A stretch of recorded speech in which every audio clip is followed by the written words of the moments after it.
इस वीडियो में हम चर्चा करेंगे कि सी प्रोग्रामिंग भाषा में सन्निहित आंकड़ा प्रकार कौन कौन से हैं। सन्निहित आंकड़ा प्रकार यानी बिल्ट इन डेटा टाइप्स। पहले तो एक बात याद रखने की है कि किसी भी राशि का आंतरिक निरूपण यानी इंटरनल रिप्रेजेंटेशन कंप्यूटर में सदैव बाइनरी फॉर्मेट में होता है। बाइनरी में ही सारी राशियां स्टोर होती हैं, संग्रहित होती हैं, चाहे वो पूर्ण संख्या हो या वास्तविक संख्या हो या अक्षर हो या प्रयोगकर्ता द्वारा परिभाषित कोई और आंकड़े का प्रकार हो, और केवल उसकी व्याख्या ही उसे पूर्ण संख्या, वास्तविक संख्या या अक्षर इत्यादि बनाती है। कहने का तात्पर्य है कि यदि एक बिट संरचना है तो वही बिट संरचना, वही बिट पैटर्न पूर्ण संख्या भी हो सकता है, वास्तविक संख्या का भी निरूपण कर सकता है और अक्षर श्रृंखला या अक्षर का भी निरूपण कर सकता है। यह बाइट्स की संख्या और मेमोरी तक, स्मृति तक पहुंचने की विधि या मेथड पर निर्भर करता है। सी प्रोग्रामिंग भाषा में मूलभूत सन्निहित आंकड़े प्रकार कौन कौन से हैं? पूर्ण संख्या, वास्तविक संख्या और अक्षर। यानी पूर्ण संख्या अर्थात इंटीजर, वास्तविक संख्या अर्थात रियल नंबर्स और अक्षर अर्थात कैरेक्टर। सी भाषा में पूर्ण संख्या के लिए आरक्षित कुंजी शब्द यानी रिजर्व कीवर्ड क्या है? Int, INT। और प्रायः किसी भी यंत्र में या मशीन में, कंप्यूटर में एक पूर्ण संख्या का स्वाभाविक माप इंगित करता है, यानी नेचुरल साइज क्या है उस यंत्र में, वह इंट निरूपित करता है। इसके और भी प्रकार हैं, जैसे इंट तो है ही, शॉर्ट, लॉन्ग एवं लॉन्ग लॉन्ग।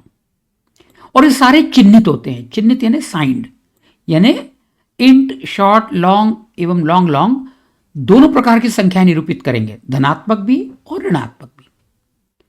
एक बात और, संकलक यानी कंपाइलर अपनी मशीनों के लिए एक पूर्ण संख्या का माप चुनने के लिए स्वतंत्र हैं।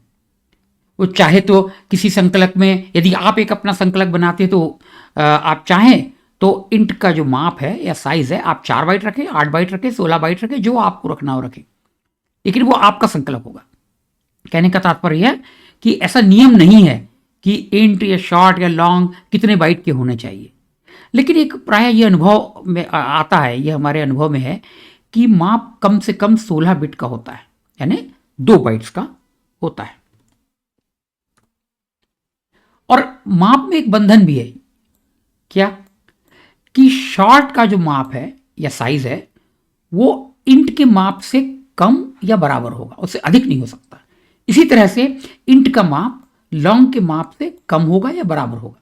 इसी तरह लॉन्ग का माप लॉन्ग से कम होगा अथवा बराबर होगा, अधिक नहीं हो सकता। अब जो विभिन्न माप हैं सी संकलकों के, जो मैंने प्रयोग में लाए हैं, जैसे टर्बो सी 3.0, ये क्या था? ये 16 बिट संकलक 16 बिट MS-DOS के लिए और 16 बिट मशीनों के लिए था। इसमें शॉर्ट या इंट या लॉन्ग या लॉन्ग इनका माप क्या था? इनकी साइज की थी क्या थी? 2 बाइट, 4 बाइट और 4 बाइट क्रमशः। 2 बाइट किसके लिए? शॉर्ट के लिए। ये 2 बाइट इंट के लिए। और लॉन्ग जो होता था वो 4 बाइट का होता था, और लॉन्ग भी 4 बाइट का ही होता था। GCC 32 बिट संकलक, ये बनाया गया था 32 बिट लाइनक्स के लिए, जो कि 32 बिट मशीनों के लिए बनाया गया था। उसमें शॉर्ट, इंट, लॉन्ग और लॉन्ग का माप क्रमशः क्या है? 2 बाइट, 4 बाइट, 4 बाइट्स और 8 बाइट्स, यानी लॉन्ग 8 बाइट्स का था। GCC 32 बिट, 32 बिट के संकलक में। इसी तरह देखिए विजुअल C 6.0, ये क्या था? ये 32 बिट संकलक था, इन्हें कंपाइलर किसके लिए? 32 बिट माइक्रोसॉफ्ट विंडोज के लिए। और यह किसके लिए था? 32 बिट मशीनों के लिए था। इसमें शॉर्ट 2 बाइट का था, इंट 4 बाइट का, लॉन्ग 4 बाइट का, और लॉन्ग लॉन्ग को उसने इलीगल अवैध बताया था। अब आइए जीसीसी 64 बिट संकलक, ये काहे के लिए था? 64 बिट लाइनक्स के लिए था, जो कि 64 बिट मशीनों के लिए था, जो कि आजकल प्रचलित हैं, आजकल जो उपलब्ध हैं। उसमें शॉर्ट 2 बाइट का था, इंट 4 बाइट, लॉन्ग 8 बाइट और लॉन्ग लॉन्ग 8 बाइट्स का था। सो अलग अलग संकलकों में शॉर्ट, इंट, लॉन्ग और लॉन्ग लॉन्ग का माप अलग अलग होता है। अब एक शब्द और आता है, जैसे शॉर्ट इंट, लॉन्ग इंट, ऐसे भी लिख सकते हैं हम, सिर्फ शॉर्ट लिखें चाहे शॉर्ट इंट लिखें, लॉन्ग इंट या लॉन्ग लिखें, लॉन्ग लॉन्ग इंट या लॉन्ग लॉन्ग लिखें, इन सब का मतलब क्या होगा क्रमशः? शॉर्ट इंट यानी शॉर्ट, लॉन्ग इंट यानी लॉन्ग, एवं लॉन्ग लॉन्ग इंट यानी लॉन्ग लॉन्ग। इसलिए प्राय क्या होता है, इंट शब्द छोड़ दिया जाता है ऐसी स्थिति में। अब इनकी सीमा क्या है, रेंज क्या है? जितनी संपूर्ण संख्या है वो स्वयं ही चिन्हित होती हैं सी प्रोग्रामिंग भाषा में, यानी धनात्मक एवं ऋणात्मक दोनों संख्याएं वो निरूपित करती हैं। तो अब यदि कोई शॉर्ट या इंट या लॉन्ग लॉन्ग इंट 2 बाइट का है, तो कौन सी संख्याएं आप निरूपित कर सकते हैं? ऋण 32,768 से धन 32,767 तक, या ये कह सकते हैं ऋण 2 की घात 15 से 2 की घात 15 ऋण 1 तक। 4 बाइट्स है तो यहां से यहां ये संख्या, या ऋण 2 की घात 31 से 2 की घात 31 ऋण 1, यानी यदि 32 बिट्स हैं या 4 बाइट्स हैं तो उसमें से 1 घटाइए तो 31 हो जाएगा, और ऋण 2 की घात 31 से 2 की घात 31 ऋण 1। 8 बाइट से तो देखिए कितनी बड़ी संख्या हम निरूपित कर सकते हैं। क्या ये कह सकते हैं आप, ऋण 2 की घात 63 से 2 की घात 63 ऋण 1, ये संख्याएं हम निरूपित कर सकते हैं, पूर्ण संख्याएं। एक विशेषक होता है या क्वालिफायर कह सकते हैं अनसाइंड, यदि ये हम इनके पहले लगा दें तो सभी पूर्ण संख्या प्रकारों पर जो कि लागू होता है, तो वो सिर्फ धनात्मक संख्या ही निरूपित करेंगे। तो जैसे हम लिख सकते हैं अनसाइंड शॉर्ट, अनसाइंड लॉन्ग या अनसाइंड इंट। ऐसे समय में सिर्फ अनसाइंड भी लिखते हैं कई लोग, तो इंट को ड्रॉप कर देंगे। तो unsigned short, unsigned int, unsigned long, unsigned long long. ऐसे में क्या होगा, यदि 2 बाइट है तो देखिए 0 से 65,535, या कह सकते हैं 0 से 2 की घात 16 ऋण 1। 4 बाइट्स हैं तो 0 से 2 की घात 32 ऋण 1। काफी बड़ी संख्याएं हम निरूपित कर सकते हैं। 8 बाइट में तो देखिए कितना बड़ी संख्या है, जिसको अब हम हिंदी में जैसे हम कहते हैं ना, 1 महाशंख, 84 शंख, 46 पद्म, 74 नील, 40 खरब, 73 अरब, 60 करोड़, 95 लाख, 91,615, या सरल भाषा में कह सकते हैं 0 से 2 की घात 64 ऋण 1। इतनी संख्याएं हम निरूपित कर सकते हैं। अब हम वास्तविक संख्याएं कैसे निरूपित करेंगे या रिप्रेजेंट करेंगे? तो एक तरीका होता है नियत बिंदु यानी फिक्स्ड पॉइंट, यानी बाइनरी पॉइंट, बाइनरी बिंदु जो है उसका स्थान एक जगह आप निश्चित कर दें, जैसे इधर किया हुआ है। इसका क्या होता है, इसमें एक लाभ है कि द्वितीय पूरक यानी टूज कॉम्प्लीमेंट का यदि हम प्रयोग करते हैं तो संख्या रेखा पर 0 के दोनों ओर की संख्याएं हम निरूपित कर सकते हैं या रिप्रेजेंट कर सकते हैं। नियत बाइनरी बिंदु माने यानी फिक्स्ड बाइनरी पॉइंट, तो क्या होता है, आंशिक घटक के साथ भी संख्याओं का निरूपण संभव है। आंशिक घटक का मतलब फ्रैक्शनल पार्ट। बिंदु के बाद जैसे हम दशमलव लिखते 5.6, तो इसमें 0.6 जो है आंशिक घटक है। तो इसमें बंधक क्या होता है, जैसे इधर देख लीजिए आप, जैसे हम लिखते हैं 1 0 बाइनरी बिंदु 0 1, तो हमें संख्या कैसे बनती है, 0 गुणित 2 की घात 0, जिसका परिणाम होगा 0। यहां क्या होगा, यदि 1 है तो 2 की घात 1 गुणित 1 यानी 2, और इन दोनों को हम जोड़ देते हैं तो क्या आया 2। तो इसका मान बिंदु के बाईं ओर कितना है 2, जिसे हम इंटीग्रल पार्ट भी कहते हैं। अब इधर होगा तो 0 गुणित 2 की घात ऋण 1, तो परिणाम क्या आया 0। और इधर जा रहे हैं हम तो 1 गुणित 2 की घात ऋण 2, तो परिणाम क्या आया 0.25। इन दोनों को जोड़ेंगे तो क्या आएगा 0.25। अभी इसको पूरे को जोड़ेंगे तो 2.25। तो यह इसका निरूपण कैसे होगा बाइनरी में, नियत बिंदु प्रारूप में 1 0 पॉइंट या बिंदु 0 1, कैसे हम इसको निरूपित कर सकते हैं। लेकिन इसमें बंधन क्या है, अत्यधिक दीर्घ संख्याएं, बड़ी संख्याएं या अत्यधिक लघु आंशिक घटक यानी बहुत छोटे फ्रैक्शनल पार्ट हम रिप्रेजेंट नहीं कर सकते, यह इसकी सीमा है, इसमें बंधन है। तो इसको दूर करने के लिए क्या है, वैज्ञानिक संकेतन या साइंटिफिक नोटेशन होता है, जिसे हम चर बिंदु संकेतन कह सकते हैं या उसे फ्लोटिंग पॉइंट रिप्रेजेंटेशन कहते हैं अंग्रेजी में।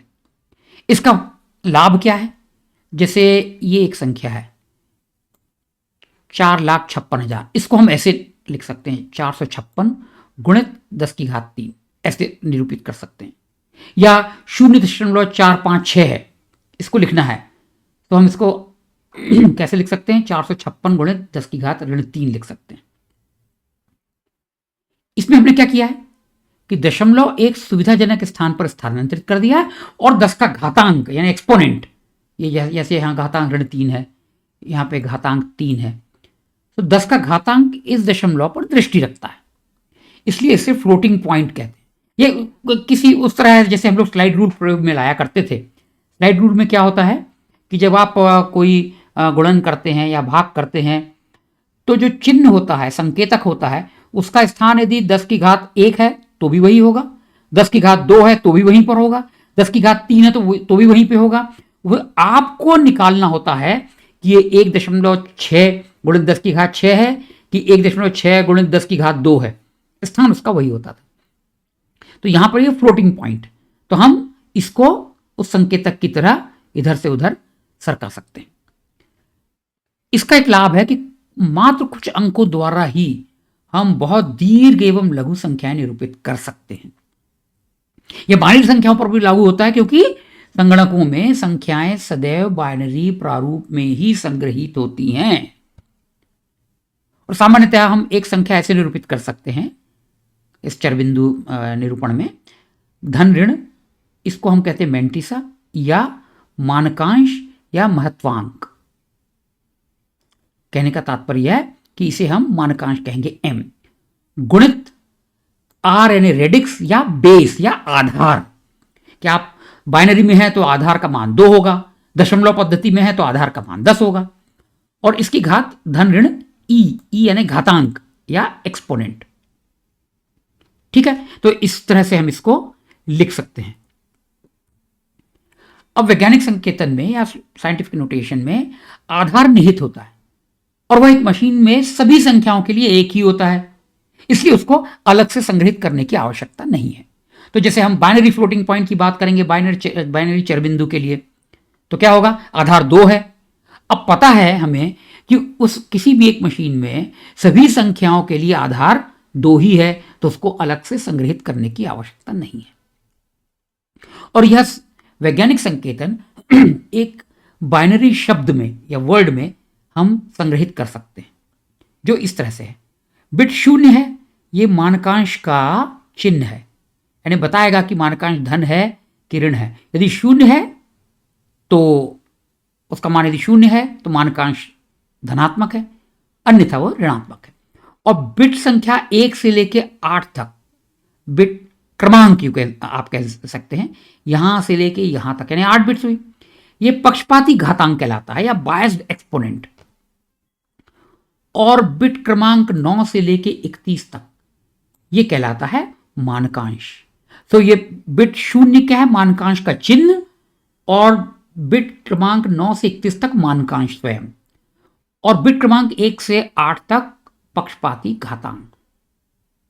जैसे मैंने पहले भी कहा है, यदि चिन्ह बिट 0 है तो मानकांश धनात्मक है, अन्यथा ऋणात्मक है। घातांक जो होते हैं इसमें से एक निश्चित पक्षपाती मान क्षेत्र से घटाने से, यानी मान क्षेत्र में से जो एक्सपोनेंट है ये 8 बिट्स हैं, इसमें इसका जो भी मान होगा उसमें से एक निश्चित संख्या हम घटा दें जिसे हम बायस्ड एक्सपोनेंट कहते हैं, तो सही मानकांश का मान प्राप्त होगा।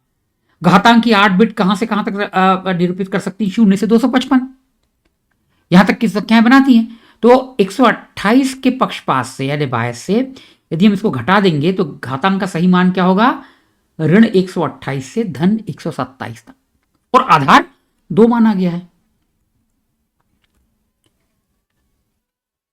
सामान्यतः वास्तविक संख्याएं सामान्यीकृत होती हैं यानी नॉर्मलाइज होती है। और एक सामान्यीकृत संख्या का प्रारूप क्या होता है?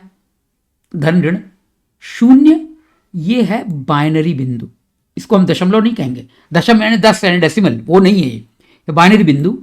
और 1 के बाद ये बी बी बी बी ये जो लिखा हुआ है, बी एक बाइनरी अंक है, 0 होगा या 1 होगा। गुणित आधार 2 है तो 2 की घात धन ऋण ई यानी घातांक। अब मानकांश की सबसे बाईं बिट सदैव 1 होती है, ये देखिए ये हमेशा 1 होगी। जब हमें पता है कि सबसे बाईं बिट 1 ही होगी तो उसको अलग से उसको संग्रहित करना आवश्यक नहीं है, इसलिए उसको नहीं करते। और इसीलिए 23 बिट के मानकांश में हम 24 बिट मानकांश संग्रहित करते हैं। और मान कहां से कहां तक होता है? 0.5 और 1.0 के बीच में होता है। ऐसे एक 32 बिट प्रारूप में, 32 बिट प्रारूप में निम्न चर बिंदु संख्याएं यानी फ्लोटिंग पॉइंट संख्याएं निरूपित की जा सकती हैं, रिप्रेजेंट कर सकते हैं।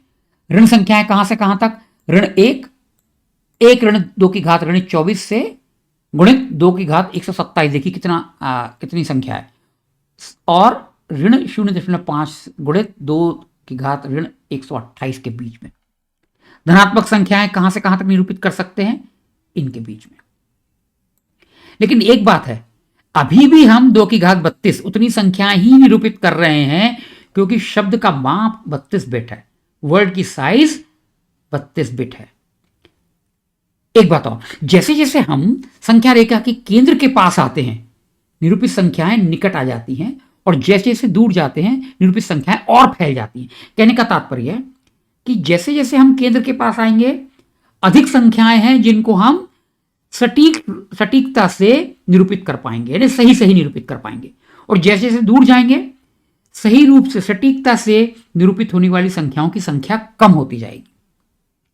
इसलिए मैं हमेशा कहता हूं, सदैव कहता हूं कि चर बिंदु क्रियाओं के परिणाम पर निर्भर न रहें, क्योंकि समस्त संख्याओं का निरूपण सटीक नहीं होता है। सिर्फ वो ही संख्याएं सटीकता से निरूपित होंगी जो 2 की घात वाली संख्याओं के जोड़ने से बन सकती हैं। जैसे 0.1 बाइनरी में ये क्या निरूपित करेगा? 2 की घात ऋण 1 यानी 1/2 यानी 0.5। तो 0.5 सटीक रूप से निरूपित होगा, इसमें कोई त्रुटि नहीं है। इसी तरह से पॉइंट यानी बिंदु 0.1 यानी 2 की घात ऋण 2 यानी 1/4 यानी 0.25, ये सटीकता से निरूपित होगा। लेकिन इन दोनों के बीच की संख्या सही रूप से निरूपित नहीं हो सकती। ठीक है, इसलिए कभी भी चर बिंदु क्रियाओं के परिणाम पर निर्भर ना करें। वास्तविक संख्याएं कौन कौन सी इसमें प्रारूप में निम्नलिखित संख्याएं निरूपित नहीं हो सकती? जैसे ऋणात्मक अंडरफ्लो कहते हैं हम, इससे कमतर ऋणात्मक संख्याएं तो ऋणात्मक अंडरफ्लो कहेंगे, ओवरफ्लो, और इसे कहेंगे ऋणात्मक अंडरफ्लो। इस संख्या से अधिक ऋणात्मक संख्याओं को हम ऋणात्मक अंडरफ्लो कहते हैं। धनात्मक अंडरफ्लो, इससे कमतर धनात्मक संख्या है। धनात्मक ओवरफ्लो, इससे अधिक मान वाली धनात्मक संख्या है। और समस्त व्यावहारिक तंत्रों में यानी प्रैक्टिकल सिस्टम्स में शून्य के निरूपण के लिए, रिप्रेजेंटेशन के लिए एक विशिष्ट बिट संरचना होती है। अब वास्तविक संख्याओं के लिए आरक्षित कुंजी शब्द क्या है? एक होता है फ्लोट, चर बिंदु, एकल सटीकता यानी सिंगल प्रिसीजन, ये होता है डबल चर बिंदु यानी फ्लोटिंग पॉइंट, दोहरी सटीकता यानी डबल प्रिसीजन, और लॉन्ग डबल संवर्धित चर बिंदु यानी एक्सटेंडेड। और सटीकता के लिए बंधन क्या है? इस फ्लोट की सटीकता डबल की सटीकता से अधिक नहीं हो सकती, कम होगी या बराबर होगी। इसी तरह से डबल की सटीकता लॉन्ग डबल के बराबर होगी या उससे कम होगी, उससे अधिक नहीं हो सकती। और जो भी सटीकता आपके लिए या प्रिसीजन उपलब्ध हो रहा है, कंपाइलर या संकलक उपलब्ध करा रहा है, वो संकलक पर निर्भर होता है। जैसे 16 बिट टर्बो सी 3.0 में, जो कि एमएस डॉस के लिए था, इसमें फ्लोट की सटीकता के लिए 4 बाइट का प्रयोग करता, डबल के लिए 8 बाइट का प्रयोग करता था और 10 बाइट प्रयोग करता था लॉन्ग डबल के लिए। विजुअल सी 6.0 जो था वो 32 बिट के लिए माइक्रोसॉफ्ट विंडोज के लिए था, उसमें फ्लोट 4 बाइट का प्रयोग करता था, डबल और लॉन्ग डबल दोनों 8-8 बाइट्स का प्रयोग करते थे, यानी दोनों समान थे। 32 बिट जीसीसी ये लाइनक्स के लिए था, 32 बिट लाइनक्स के लिए, इसमें फ्लोट 4 बाइट का, डबल 8 बाइट का और लॉन्ग डबल 12 बाइट का हुआ करता था।